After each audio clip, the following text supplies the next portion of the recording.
first person that, I don't know, gave me the inner strength that I needed to overcome, or to be able to think about overcoming the tremendous odds that were against me, was my grandmother. She came from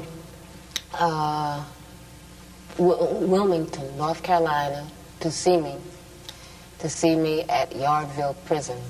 I was in that prison. I was put in a maximum security unit, in a cell with 2 guards in front of the cell 24 hours a day, and a cell between 2 gun towers that could train their guns directly on the cell. I was told that I was in the Yardville unit for women, even though I was the only woman, and they tried to keep me there for the rest of my life. My grandmother came to visit me there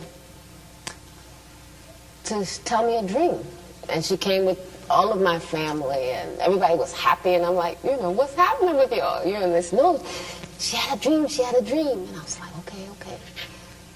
And so my grandmother's dream was that she was dressing me, that she was in an old house that she lived in when she lived in New York still, and she was putting clothes on me. I said, is that the dream? She said, that's the dream.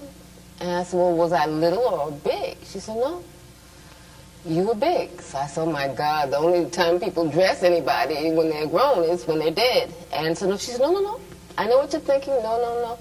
What this dream means is that you are going to leave this prison. I don't know when, but it's going to be much less time than you've already spent here.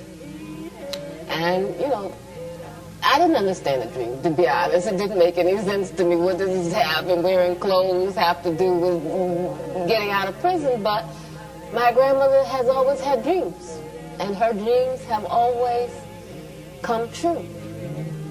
I don't know how my mother walked her trouble down.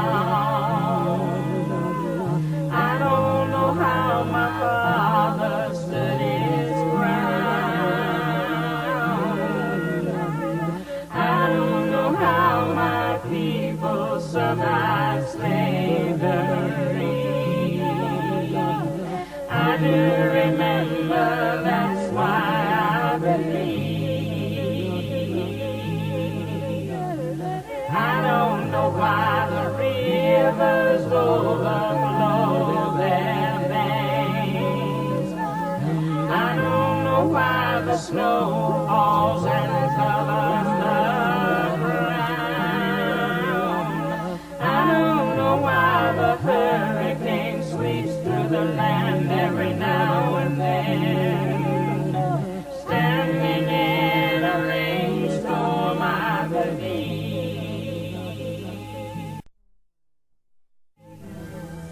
Many people say that injustice and hunger are walking freely all over the universe, and that nature is seeking a response.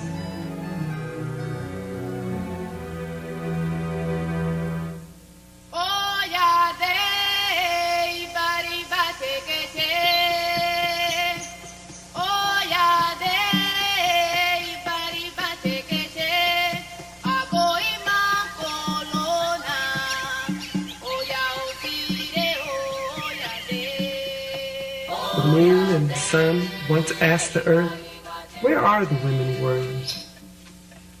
The earth responded, they have been scattered all over the world, but they can always be identified by the beauty in their eyes, which reflects the dignity and the greatness of the rainbow. Nevertheless, continued the earth, they suffer greatly, often much more than what is commonly endured by a human being. Why? Then the moon and the sun responded energetically. We have to look for them. We have to bring them together. Because it is only women warriors who know how to survive in the midst of so much suffering, struggling, struggling, struggling. I come from a tradition of women maroons, cimarrons, who didn't just try to escape from oppression, but were totally mind, body, spirit committed to resisting and committed to winning. Whether was Nanny in Jamaica, who fought against the enslavers, whether it was Harriet Tubman, who helped to free more than 700 slaves.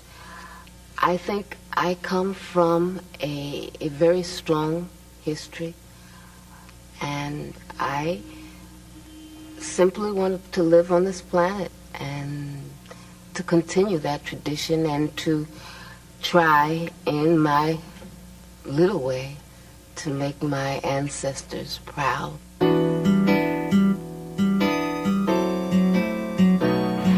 I want to live in a country where freedom means something.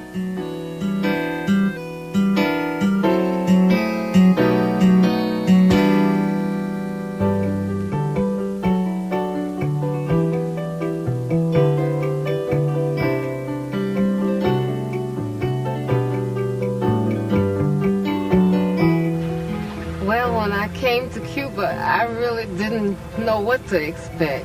I had these like crazy images, because even though I considered myself a socialist, I considered myself someone who really identified with the Cuban Revolution, I had been raised on a diet of anti-communism.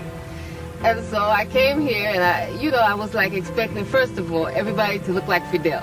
I thought everybody was going to wear green fatigues and stuff. It was just like a crazy thing. And I thought people would be talking like the revolution.